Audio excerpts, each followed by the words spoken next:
푸른 봄을 기록하고 있는 우리는 청춘 예찬입니다.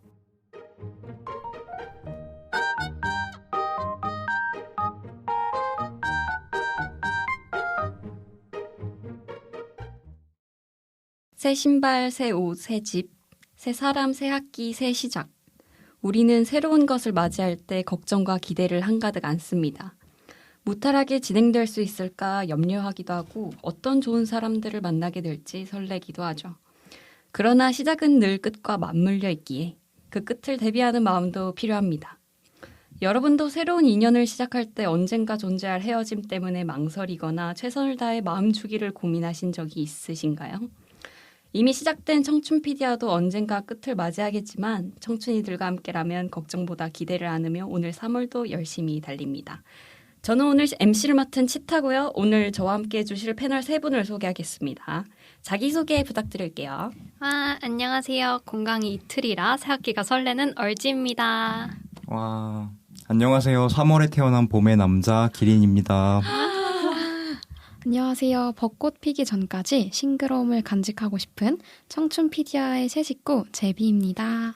와, 안녕하세요 여러분. 3월부터 열정을 가지고 멋지게 달리고 계신 여러분들을 보니까 저도 뜨거워지는 것 같은데요. 그럼 핫하게 이번 주에 청춘 이슈를 소개해볼까요? 좋아요. 곧바로 3위부터 소개하겠습니다. 3위, 닭강정이 3월 15일 넷플릭스 시리즈로 공개된다는 소식 다들 알고 계셨나요? 동명의 웹툰 원작을 소재로 한 작품이라고 합니다.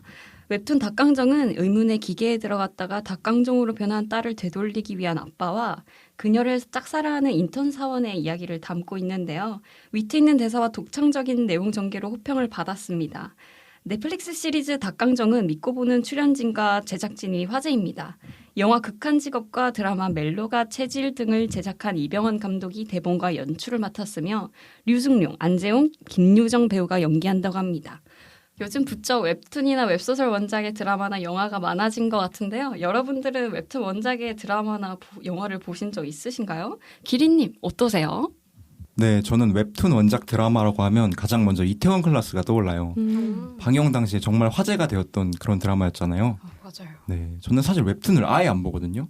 아예 안 봐서 이태원 클라스가 처음에 웹툰 원작인지도 모른 채 재밌게 봤던 그런 기억이 납니다.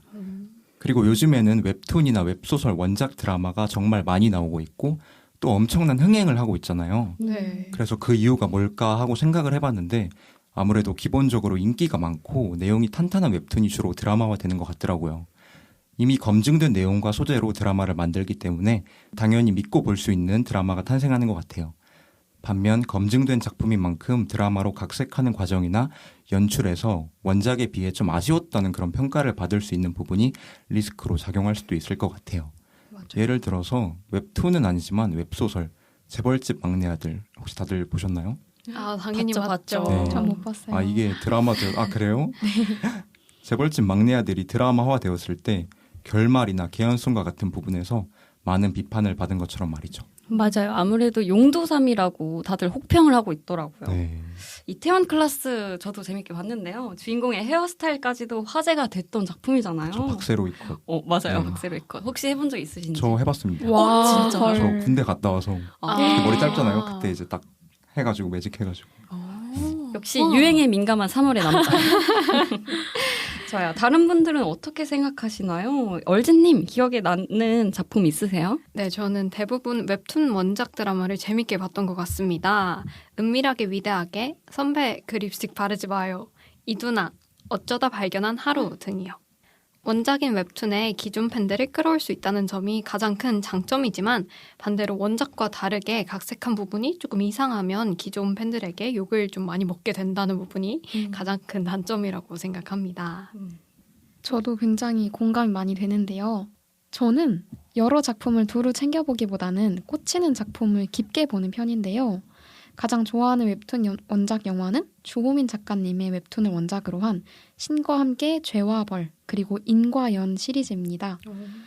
웹툰에서 등장한 심플하고 아기자기한 캐릭터들이 영화에서는 웅장하게 등장하는 모습을 보고 크게 감명받았던 기억이 나요. 그리고 또 드라마 유미의 세포들도 정말 재밌게 봤는데요. 앞서 말씀해주신 것처럼 웹툰이나 웹소설을 드라마와 영화로 각색하는 과정에서 장단점이 드러나는 것 같아요. 또 저는 유미의 세포들이라는 웹툰을 정말 사랑한 독자로서 개인적인 견해를 말씀드리고 싶은데요. 드라마도 정말 좋았지만 역시나 원작을 완벽하게 구현해내지는 못했다는 점에서 아쉬움이 있었습니다. 그래도 어떻게 만들더라도 아쉬움은 항상 있을 거니까 그 아쉬움을 어떻게 하면 조금이라도 덜 남기는가가 문제인 것 같아요. 맞아요. 유미의 세포들 신과 함께 정말 명작들이죠. 제비님이 뭘 좀 아시는 것 같아요. 감사합니다. 특히 신과 함께 시리즈는 1000만 관객을 돌파했다고 해서 놀랐던 기억이 납니다. 저는 평소에 드라마를 즐겨보는 편이 아닌데요. 그중에서도 몇 안 되는 정주행한 드라마가 있습니다. 오, 뭐죠? 뭘까요? 바로 구름이 그린 달빛, 줄여서 구구달입니다. 웹소설 원작으로 박보검과 김유정이 나온 드라마예요. 다들 아시잖아요. 그렇죠? 알죠. 알죠? 알죠? 저는 네. 정진영 나온다 그래서 봤어요. 맞아요. 저도요. 정지영과 박보검이라니 얼마나 귀한 케미예요. 그렇죠?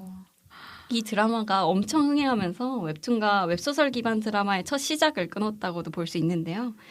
웹툰, 웹소설 원작 드라마가 요즘가다 유독 늘어나고 있는 것 같습니다. 이제는 미디어계의 하나의 문화로 자리 잡지 않았나 하는 생각도 들어요. 웹툰과 웹소설은 분량이 굉장히 긴데 그것을 드라마 편수로 줄이는 과정에서 장황한 내용을 쳐내고 핵심으로만 스토리라인을 재구성한다는 게 정말 매력적인 것 같습니다. 맞아요. 다들 그런 경험 있으시잖아요. 웹툰이나 웹소설은 후반부로 갈수록 루즈해지는데 드라마화하면서 짱짱한 구성으로 돌아와서 다시 보게 되는 조금 아쉬운 점이 있던 나의 명작이 다시 완벽하게 재구성되어 돌아온다면 이것만큼 팬에게 행복한 일이 또 있을까 싶습니다. 이번에는 넷플릭스 시리즈 닭강정에 대한 이야기를 해볼까요? 여러분들은 어떻게 기대하고 계신가요? 네, 저는 영화 극한 직업을 너무 재밌게 봤고요. 이 영화를 제작하신 감독님과 이 작품에 출연하셨던 유승용 배우님이 출연하신다고 해가지고 너무 기대를 하는 작품입니다. 심지어 극한 직업은 영화였다면 이번에 닭강정은 12부작으로 스토리를 쭉 이어서 볼 수 있잖아요. 네. 그래서 더 행복하게 기다리고 있습니다. 맞아요. 닭강정은 영화가 아니라 12부작 시리즈로 공개된다고 합니다. 기린님은 닭강정 어떻게 기대하고 계신가요? 저는 이번 위클리 청춘을 준비하면서 닭강정이라는 드라마를 처음 알게 됐어요. 그래서 줄거리 개요를 이제 찾아봤는데 개요가 그 닭강정으로 변한 딸을 찾기 위한 아빠의 추적극 막 그렇게 말하더군요. 맞아요. 네. 처음에는 이 닭강정이란 게 뭐 일종의 상징적인 그런 표현일 거라고 생각을 했는데 네. 예고편을 보니까 닭을 튀긴 그 진짜 닭강정이 나오더라고요. 그래서 정말 충격을 받았습니다. 그리고 또 얼진님이 말씀하신 것처럼 닭강정을 연출하신 분이 이병헌 감독님이신데 이병헌 감독님의 대표작이라고 하면 극한 직업이 있죠. 네. 그래서 영화에서 주연으로 활약하신 류승룡 배우분이 또 나오시는데 이번 닭강정에서도 주연으로 출연하신다고 하여 상당히 기대가 됩니다. 저는요 웹툰 닭강정이 처음 공개된 2019년에 실제 그 웹툰을 초반에 봤었는데요. 소재가 흥미로워서 아껴놨다가 다 한 번에 읽어버리고 싶었는데 무려 5년이나 잊고 있다가 최근 다시 생각하게 됐어요. 아이고. 그래서인지 시리즈로 공개될 작품이 정말 기대가 많이 됩니다. 예고편부터 웹툰만큼이나 엄청 웃기더라고요. 또 저는 MBTI가 슈퍼 N이라서 네. 하루아침에 내가 개미로 변한다면 어떨까? 너가 흘러내려버린다면 어떨까? 혹은 이 작품처럼 음식으로 변한다면 어떨까 하고 정말로 생각해 본 적이 있어요. 그래서 내가 닭강정으로 변한다면 일단 저는 양념파라서 프라이드 닭강정으로 변하진 않을 것 같고 간장 양념 베이스에 겉이 바삭한 닭강정이 되고 싶고 오래 살아야 하니까 냉동 보관된 상태면 좋겠다. 정도 생각해봤습니다. 역시 슈퍼N의 상상력은 남다른 것 같은데요. 그러니까요. 분명 이 작품도 제비님이 하신 것처럼 독특한 상상으로 출발했을 것 같아요. 사실 저도 기린님처럼 이번에 위클리 준비하면서 이 작품을 처음 들어봤는데요. 아니 줄거리가 쇼킹하더라고요. 그러니까요. 딸이 닭강정으로 변해서 딸을 좋아하는 한 남자와 그 미스터리를 풀어갑니다. 대체 이게 뭔 내용이에요? 이런 게 바로 닭강정이라는 작품의 매력이라고 하더라고요. 맞습니다. 맞아요. 예측할 수 없는 전개와 참신한 구성이 많은 독자들의 시선을 사로잡았다고 합니다. 넷플릭스의 또 하나의 명작이 늘어날 것 같습니다. 그럼 바로 두 번째 이슈로 넘어가 보겠습니다. 바로 요즘 정말 화두인 이슈죠. 정부의 의대 증원으로 인한 의료 공백입니다. 정부가 의대생을 증원하는 정책을 펼쳐 전공 이들과 의대생들이 이에 반발하여 집단 파업과 집단 휴학을 하고 있습니다. 이들은 단순 의대 증원이 한국 의료의 문제점을 해결하기 어렵다고 주장하고 있는데요. 가장 중요한 것은 의료 여건을 개선하는 것이라고 합니다. 요즘 이 이슈에 어떻게 생각하시는지 혹은 인상 깊었던 입장이 있다면 무엇이었는지 궁금합니다.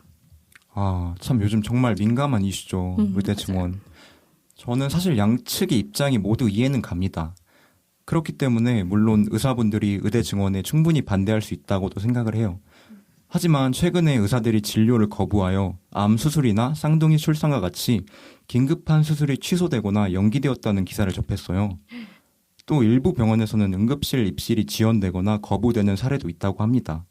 어떻게 보면 아무 잘못도 없는 환자분들이 그 피해를 고스란히 받게 되는 거잖아요. 그래서 저는 마음이 정말 아픕니다. 그래서 하루빨리 정부 당국과 의사들 간의 원만한 합의를 통해 의료 공백이 최소화되었으면 좋겠다고 생각을 합니다. 네, 저도 일이 힘든데 돈이 되지 않는, 그러니까 비인기과에 대한 처우 개선이 가장 시급하다는 면은 동의합니다. 그러나 동시에 조금 과격한 대응이지 않았나 생각하는데요.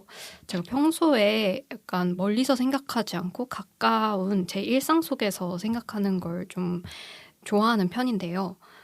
제가 버스를 타면서 의료 공백 관련 기사를 읽게 됐는데, 당장 이 버스가 사고가 나면 이대로 죽는 거겠구나, 이런 생각이 들면서 머리를 한 대 맞은 것 같은 느낌이 들더라고요. 그만큼 의료인들에 대한 중요성을 많이 깨닫기도 했습니다. 네, 저도 선뜻 입장을 뭐라 말씀드리기가 어렵고 조심스러운 부분이라고 생각합니다. 입장을 또 밝히자니 이분법적으로 제 생각을 정리하기도 어렵고요. 그래서 의대 증원에 대한 논의는 잘 모르겠지만 의료 공백에 대해서는 해결이 시급하다고 느낍니다. 당장 저만 해도 한 달에 한두 번 이런저런 일로 병원에 가는데 예약 시간 전에 가더라도 대기가 30분씩 또 밀리더라고요. 저는 기다릴 수 있지만 죽음은 시간을 기다려주지 않으니 삶의 경계에 서신 분들이 병원에 가셔서 얼마나 마음을 졸일지 생각하면 저까지 마음이 굉장히 아픈 것 같습니다. 네, 세 분의 의견 모두 충분히 이해가 가고 납득이 됩니다. 저 또한 의대 증원을 늘리자는 의견도 이해가 가고 의사협회의 입장도 이해가 가는데요. 아무래도 대한민국에서 입시를 겪었기 때문에 의대 계열의 특수성과 특별함을 인정하지 않을 수 없는 것 같습니다. 피와 살을 깎는 노력을 거쳐서 그 자리에 오르기까지 얼마나 많은 고생이 있었을까요? 그래서 더더욱 의대 증원을 늘리자는 의견도 이해가 가는 것 같아요. 사실 대학은 어찌 보면 인생의 첫 시작점에 불과하잖아요. 그렇죠. 의대라는 특별함 때문에 몇몇 사람들은 인생 전체를 소모할 기세로 입시에만 매달리고 있으니까요. 맞아요.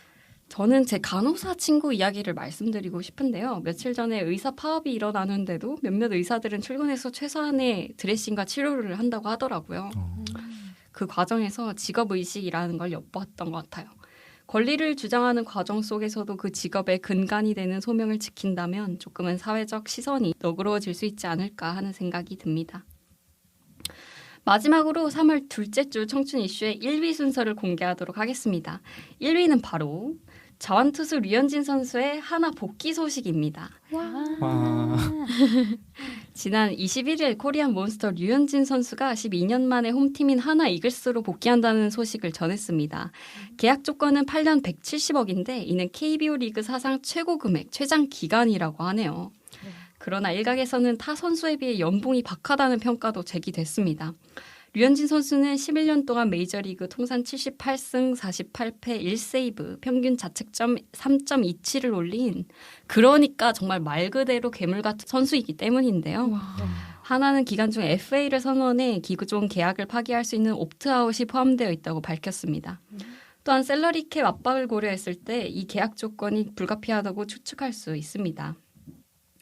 이로써 2008년 이후 딱 한 번 가을 야구에 진출한 2018년을 제외하고 계속해서 최하위권을 맴돌던 하나 이글스는 류현진, 문동주, 노시환, 안치홍, 김강민 등이 가세한 공격력을 통해 그의 가을 야구 2이상을 바라보고 있다고 합니다.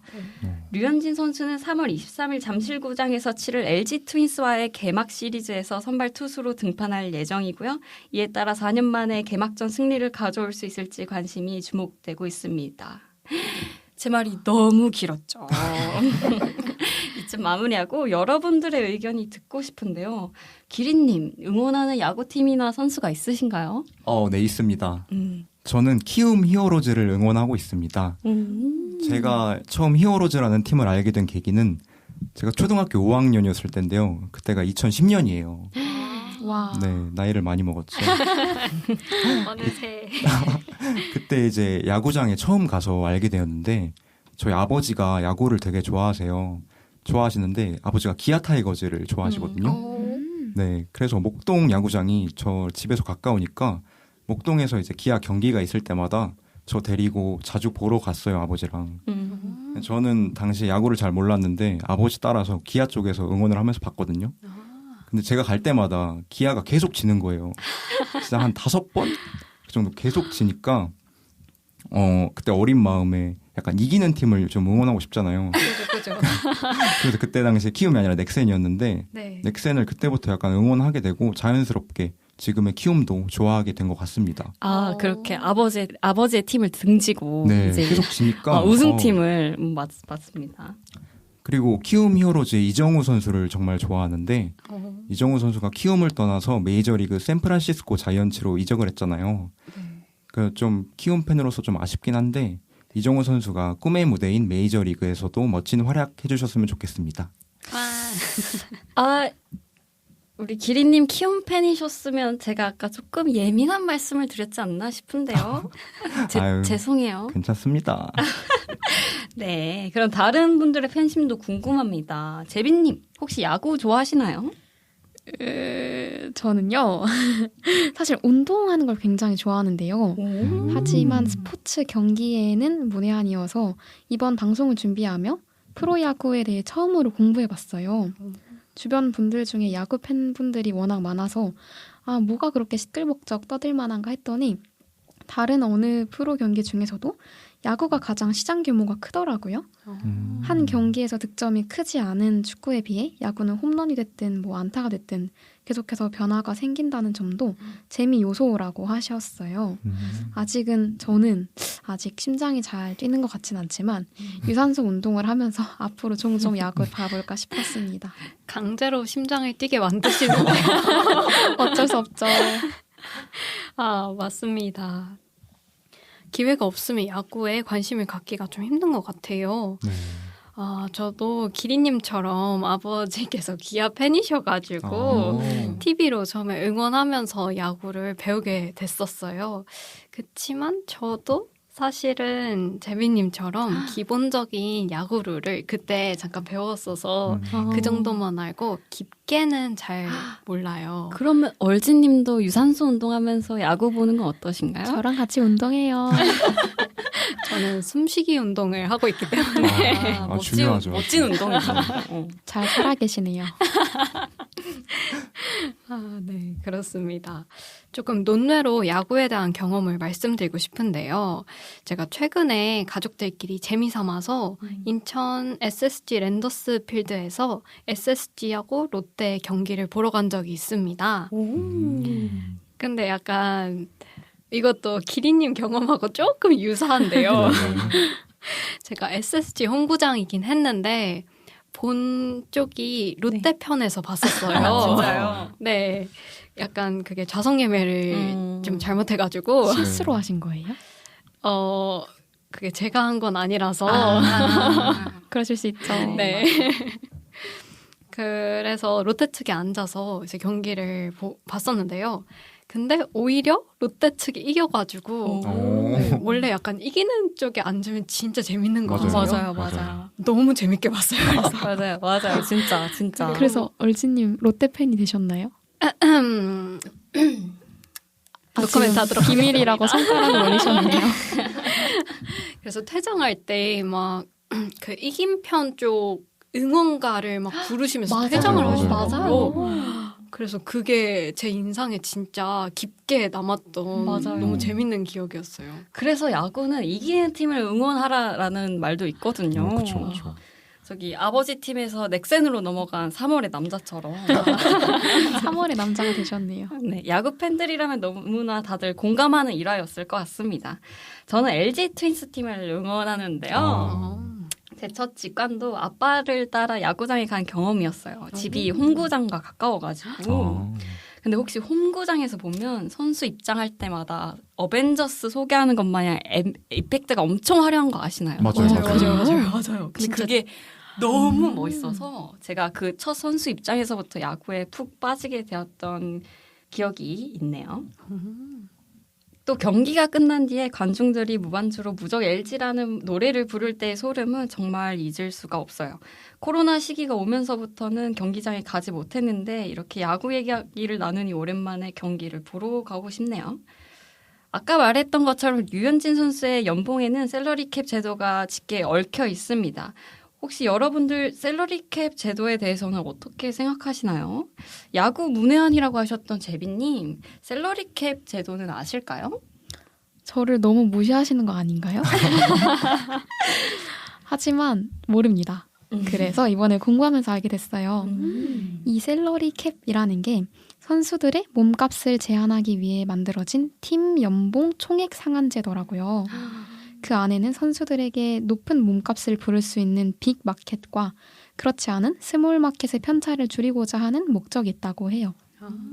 저는 경제학도로서 자유로운 시장을 옹호하는 쪽에 가까운지라 처음에는 반대 입장이었습니다.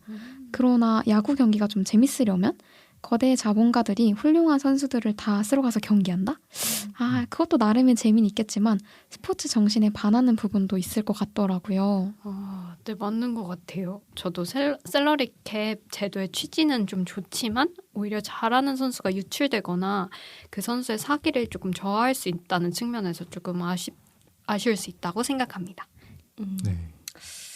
맞아요. 여기 또 셀러리 캡이 도입되면 이게 선수 유출을 걱정하는 분들이 정말 많은데요. 네. 근데 일본의 오타니 쇼헤이 선수 같은 경우는 상한을 벗어나는 차액을 나중에 지급받기로 하는 조건으로 자국에 남았다고 합니다. 이렇듯 방법은 여러 가지고 선택은 선수들의 몫이니까요. 다른 복잡한 것을 다 차치하고 보았을 때 셀러리 캡은 의도만 보면 사회적으로 좋은 제도라고 생각합니다. 한마디로 말하면 자본주의 시대에서 마지막 보루 같은 느낌이니까요. 최근 생긴 제도라고 들었어요. 셀러리 캡이. 네. 네, 의도가 참 좋다고 생각을 합니다. 외국에서는 이미 많이 이루어지고 있는 제도이기도 하고요. 상한이 정해지면 선수들이 구단을 정하는 기준에서 금전의 부분이 조금 줄어들잖아요. 돈 말고 다른 것들을 볼 수 있게 만든다는 점에서 셀러리캡 제도는 자본주의가 지워버린 다른 가치를 좀 더 살려주는 제도가 아닐까 싶어요. 기린님은 셀러리캡 어떻게 보셨나요? 저 또한 셀러리캡의 취지 자체는 정말 바람직하다고 그렇게 생각합니다. 사실 KBO의 구단들이 모기업에 의존하는 경향이 매우 높잖아요.